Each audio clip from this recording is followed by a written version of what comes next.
Hello, I will now show you how to generate a mesh starting from scratch. So we'll just go to our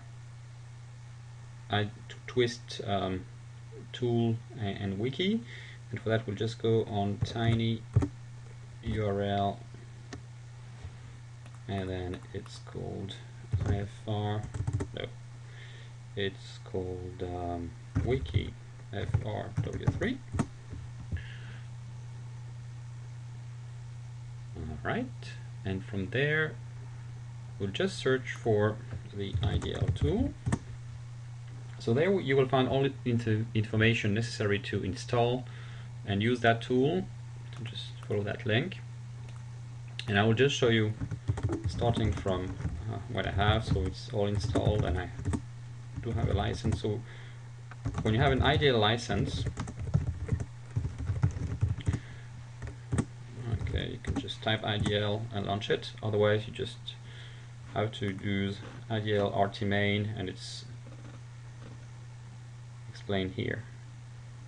IDL RT equal RT visu main, and you first need to download this. Okay, so starting the interface, I will start by loading the area that I want to focus on. So this is defined by a log file. So you can find the information on that by following all the information which is here, generating contour and island for Polymesh. So just go to that page and you can follow what I'm doing. So yeah, I'm going to open a log file. So I've put all the necessary files into this folder here, which is called USB something. There you go. Tutorials, mesh create. Okay, that's a sample. If you want to see where that area is, you can just go to plot type nothing, because we haven't loaded any data yet. Just plot that, and I will essentially give you the drawing box with the longitudes and latitudes. Now, once we have done this, we're going to load a shoreline file, so that you have a choice of using GSSH shoreline data or some polyline data, which is what I have for the French coast. So I'm just going to use that. So again, if you're working with the tutorial material, which is on the FTP side, you'll find in some data folder there's a shoreline and there's a France edited.line file. Okay, and if you want to visualize that, you can just select here in the overlays the outline for the coast, and then just click on refresh, and that's the shoreline database. So if you can zoom on it, so just go in the window, just select some area, and then you can also use the wheel on the mouse to zoom in, and you see all the details of the shoreline. Alright, so what we want to do is to generate a mesh on which we're going to run the WAVEWATCH wave model. So the next step is to open the mesh editor. You click on the mesh thing here, and this is explained here. It's not called grid tool now, it's a mesh editor. And I'm going to go into the work on nodes contour here, and we're initialize the mesh to 0. It's going to be nothing. Then we choose a target space for the spacing of the offshore boundary condition. So let's put 10 kilometers. And then we go back to the work on nodes drop list, and then we're going to say add open contour. There we go. And this is going to take a bit of time, because it's going to go around the boundary and testing if the points are inland or not. So I'm going to pause here and wait until it's finished. Okay, so it's finished doing the list, and it actually went through the controls. If you want to see where these points are, you can select the GP number here and then refresh, and it will show you where are all these grid points. And for some funny reason you have this contour boundary which is in blue, which didn't go all the way to number 34 and 35. No worries about it. And so my tool has some issues with updating this table here on the top. So we're going to close the mesh editor and open it again. Okay, now we can see it. Now if you look in details, you see some of these nodes one node here is in one lagoon, so it's not really in the offshore open boundary, so we're going to get rid of this. To delete that node, you can just select this line and then click on del GP table and then refresh, and you'll see that it's going to skip and move to the next node. Alright, so what we want to do now to finish the contour is to add the nodes along the shoreline. And for that you can again follow what's written on the wiki page.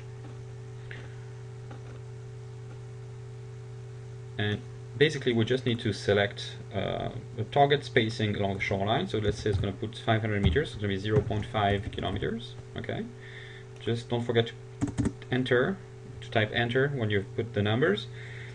And then what we're going to do is to, the contour is here, to make the contour at the coastline. Another possibility is to make it at a depth contour, but we're going to use the coastline for that. So let's click on that and get started, and you'll see all these messages appearing in the text window. And apparently it's finished, so let's go and refresh the plot, and here we go. So now we have all these contour lines with, and you see all these numbers. Of course you don't see anything from distance, but if you zoom on it, you will see that, for example, it's going from number okay, I'm gonna get rid of the tick marks, no tick marks, Y2,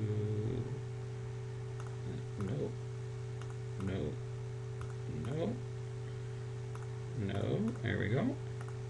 So it goes from point number 34, 35, and then 36 is already on the coastline, and it goes around, along, and so forth.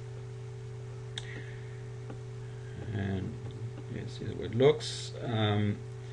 So to make it easier to see, I've when there are some islands, I've changed the colors a bit when it goes from one island to the next. And so you see here it goes. One of the problems you may have seen is that on the boundary here we have this small piece of a lagoon that's part of the shoreline. It's kind of looping around it again. So what we need to do here is to actually cut out this part. So we need to figure out which are these nodes. So here, for example, oops, what happened? I'm zooming out, So it has point 960, and here at the bottom it's 1153.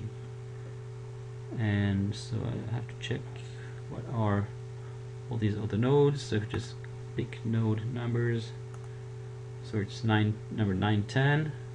From 910 to 960, it's all the way up there. So what I'm going to do is to go in the table. Okay, so I'm going to close it and open it again, so I have the full table. So I'm going to cut from number, what did I say, 910 to 960. So I'm going to select line 910 and go down to line 960. Then you press shift and click, and it will now select this entire row, and then you do a del GP table, and I refresh. Okay, there are still a few nodes around here that we need to get rid of. So let's just zoom on this. Okay, so we've got 909, and actually starts at 889 here, and 888. So let's get rid of 888. You can click here in the middle also to scroll down. 888, and we're going to cut all the way to 909. 909, del, refresh. Okay. Now we also have this small island here, which we're going to cut out. So this is 1074 to 1080.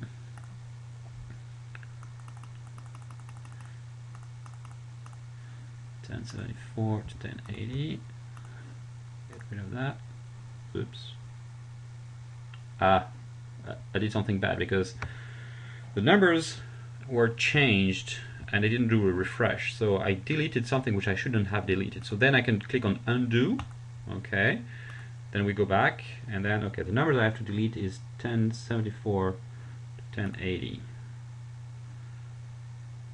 So yeah, see, there's something missing here. So let's go open it again. There may be a small bug in my thing, don't worry. 1074.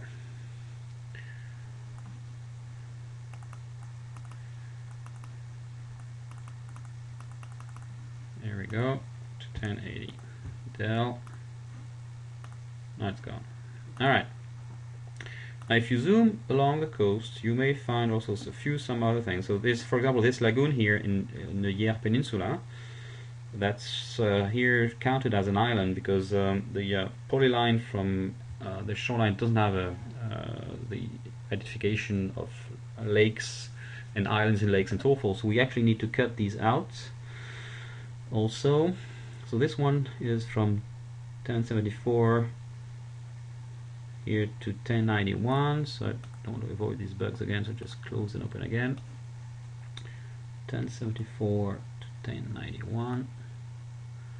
And there may be a few more like that we need to cut out, so you have to be a bit careful about it. 1074. And then I shift click, del. Okay, this is gone. There are these two here, or three actually. So this is like 1086, 85, 81, 75 to 1090. So from like 1074 to 1090, we want to get rid of that too.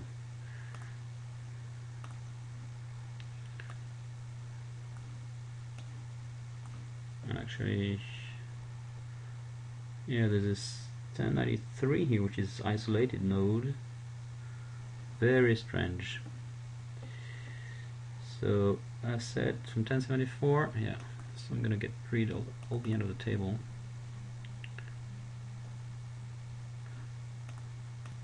Okay, so I got rid of these three. Now you may see this kind of funny thing going inside, like following a river. We're gonna keep it for now because I want to show you what the consequences of that is when you do the mesh. But you'll see that in the end we'll have to cut it out. So apart from that, you can just scroll back and forth, go along. There are some funny harbor stuff here going on. Yeah, not sure you want to keep all that. But okay, let's zoom out. One thing we need to do before we save the contour is to check the quality, and particularly we want to check if there's some segment crossing, because that's going to be a big problem with Polymesh. You have some kind of segment crossing. And yeah, apparently found something, so it uncrossed it, and we'll see what happens. So now we're going to save it. Save Polymesh rand and incel. So let's, for example, go into this directory. So it saved these two files. One is called rand.dat, the other is called incel.dat. And these two we will use in Polymesh to generate the mesh. And you can follow the other tutorials for doing that part of the work. Have fun!